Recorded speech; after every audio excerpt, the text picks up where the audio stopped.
I knew exactly what was going to happen that night with that toxic family. I let it happen anyway. Lisa Langford, my fiancé, squeezed my hand at the top of the staircase. 200 people below us. Crystal chandeliers. The kind of room where old money comes to remind itself it's still in charge. She leaned close and whispered, "Ready?" I said yes. What I didn't tell her was that I had been preparing for her rich dad's humiliation for 18 months. She announced me like she'd been rehearsing for this family drama for a long time. The music stopped. I watched her father, Richard Langford, from across the room. His face changed.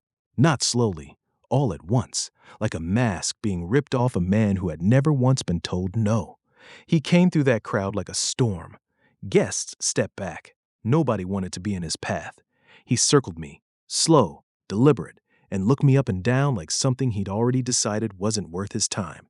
He exclaimed, "A nobody. No name. No empire. No power. I ran a background check the second my daughter mentioned you, and you don't exist. You are a ghost in a rented tuxedo." Laughter moved through the room like a wave. I said nothing. I let his power revenge go on. He snapped his fingers and a young man stepped forward. Charles Harrington, senator's son, $10,000 watch, the smirk of someone who had never once been told no either. This is who you should be marrying, Lisa. He's already running half my European division. He has tripled our holdings. Then Richard turned back to me, and his voice dropped into something surgical. "What exactly have you done, boy? Fix computers for startups? How utterly pathetic." More laughter. Lisa's hand found mine. "Your contracts are canceled. By Monday, you'll be completely unemployable in this city." He turned to his daughter, and the room went absolutely silent. "Choose him or me. Choose him, and I disown you tonight.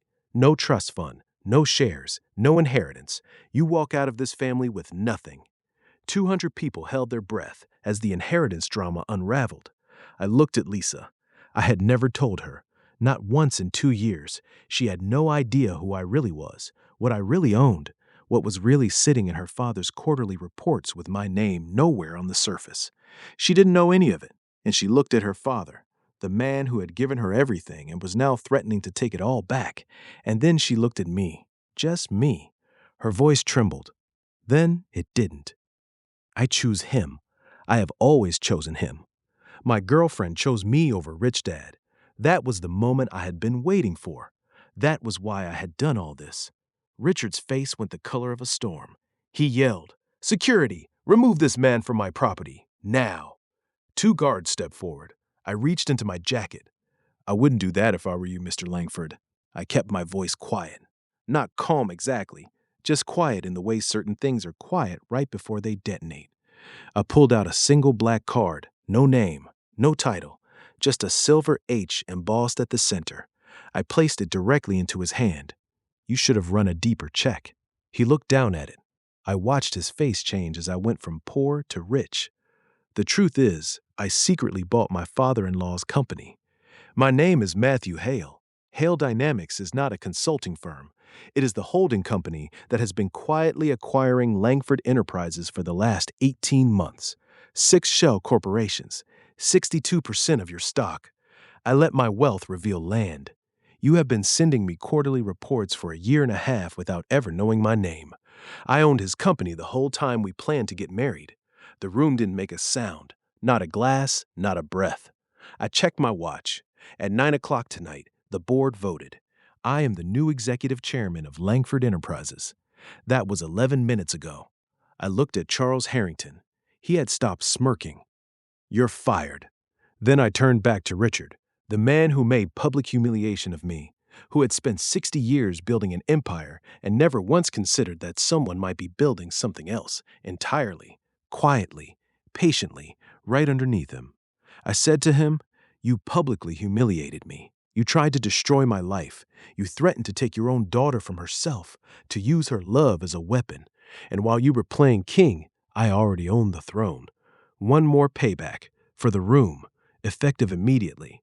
Every position, every board seat, every access code, revoked. The empire you spent your life building belongs to me now." Richard Langford's champagne glass hit the marble floor. The sound echoed all the way up into those crystal chandeliers. Nobody moved. I turned back to Lisa. She hadn't moved either. She was staring at me with something more complicated than shock, and I knew I owed her more than a boardroom revelation. I crossed to her, took her hand the way I always did. She said it barely above a whisper. "You never told me." "No," I looked at her steadily, "because I needed to know you would choose me when I had nothing. Not the company, not the power, me. And you did." She took my arm, and we walked out, through 200 people who parted without a word. Phones up, the story already spreading before we hit the door. Behind us, Richard Langford stood alone in the middle of everything he had built, all of it still standing, none of it his anymore. People asked me what the best moment was. Not the secret billionaire reveal, not the vote, not the humiliation revenge. It was Lisa's voice, going from trembling to steady, before she knew a single thing. That was the whole point. That was always the whole point. If you were in my place, would you have done the same? Drop your thoughts below. If this story hit home, join my channel for more.